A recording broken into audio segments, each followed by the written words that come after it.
नमस्कार दोस्तों, मेरा नाम है डॉक्टर संजय गुप्ता। आज हम जानेंगे सियाटिका, पीआईबीडी, कमर की डिस्क खिसक जाना, कमर से पैरों में दर्द होना, इन तकलीफ़ों के बारे में। जैसा कि आप सब जानते हैं कि आजकल के दौर में ये प्रॉब्लम कमर का दर्द या कमर से नीचे झंझनाहट होना, पैरों में सुन्नपन होना, इस तरीके का दर्द होना काफ़ी आम बात है, जिसको हम सियाटिका भी कहते हैं।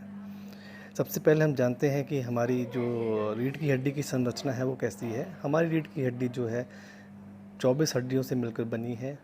हर एक हड्डी के बीच में एक इंटरवर्टिब्रल डिस्क पाई जाती है। ये डिस्क दो पार्ट्स में बनी होती है, एक आउटर लेयर जिसे एक इनर लेयर होती है, जिसको हम न्यूक्लियस पल्पोसस कहते हैं। आउटर लेयर को एनुलस फाइब्रोसस बोलते हैं। जो बाहर वाली लेयर होती है वो स्ट्रॉन्ग होती है, अंदर वाली लेयर जेली टाइप की होती है। जब भी कभी भी इसमें प्रेशर पड़ता है किसी भी रीज़न से, भारी सामान उठाने या किसी रीज़न से, तो ये डिस्क जो है बलून की टाइप में पीछे के लिए खिसक जाती है, जिसको डिस्क स्लिप भी बोलते हैं और डिस्क जो है बल्ज भी बोलते हैं। बल्ज होता है जो हल्का खिसक मतलब फूल जाना, और जो हर्निएटेड होता है बाहर निकल जाना, यानी इसको डिस्क स्लिप भी कह सकते हैं। ये किसी इंजरी की वजह से भी हो सकता है, जैसे long standing trauma, stress fracture, congenital abnormality की वजह, जो बाय बर्थ प्रॉब्लम्स होती हैं उनकी वजह से भी हो सकता है। जब कभी भी ये दबेगी, पीछे की नसों में प्रेशर डालती है, क्योंकि इसके पीछे नसें होती हैं, तो नीचे जो नस आती है उसमें जो है झंझनाहट और पेन होता है।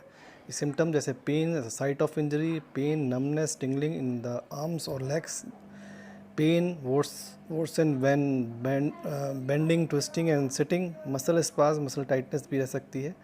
लॉस ऑफ ब्लडर कंट्रोल, मतलब आपको यूरिन पास करने का कंट्रोल प्रॉपर नहीं होगा। Loss of coordination, feeling of heaviness in limbs. तो ये प्रॉब्लम जो है, इनमें से कुछ प्रॉब्लम्स या ये सारी प्रॉब्लम्स आप फेस कर सकते हैं जब कभी भी आपकी नस में दबाव पड़ेगा।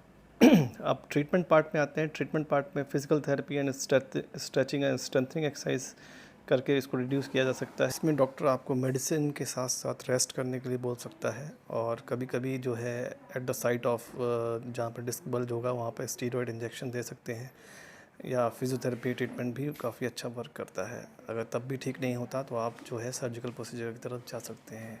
मेरा मानना ये है कि एक सर्जिकल प्रोसीजर जानने से पहले आप एक कंजर्वेटिव ट्रीटमेंट जैसे फिजियोथेरेपी की तरफ जा सकते हैं, क्योंकि फिजियोथेरेपी ट्रीटमेंट इसमें काफ़ी हद तक, मतलब 99% केसेस में आपको पूरी तरीके से रिलीफ दे सकता है और सस्टेन्ड रिलीफ होगा। ये आपको लगभग आगे प्रॉब्लम नहीं आएगी अगर आप कुछ एक्सरसाइजेज जो एक फिजियोथेरेपिस्ट आपको बताएगा वो अगर आप करते रहते हैं प्रॉपर, और कभी अगर आपको हल्की बहुत प्रॉब्लम लगती है तो प्रॉपर चेकअप के लिए जा सकते हैं, और ये आपकी सामान्य लाइफ आप जी सकते हैं विदाउट सर्जिकल प्रोसीजर। तो मेरा मानना है कि सर्जरी से पहले एक बार एक अच्छे फिजियोथेरेपी क्लिनिक में जाकर ज़रूर दिखाएं और ट्रीटमेंट लेके देखें।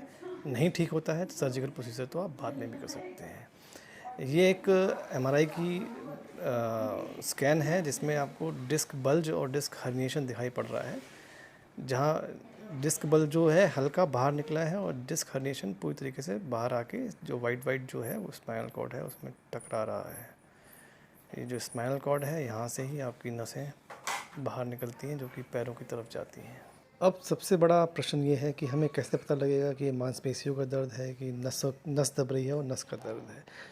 नस का दर्द जब भी होगा तो कमर से नीचे की तरफ जाएगा, वो भी आपको एक लाइन में फील होगा, झंझनाहट की फॉर्म में या जलन की फॉर्म में या सुन्नपन की फॉर्म में आपको फील होगा। और मांसपेशियों का दर्द पूरा फैला हुआ होता है मांसपेशियों में।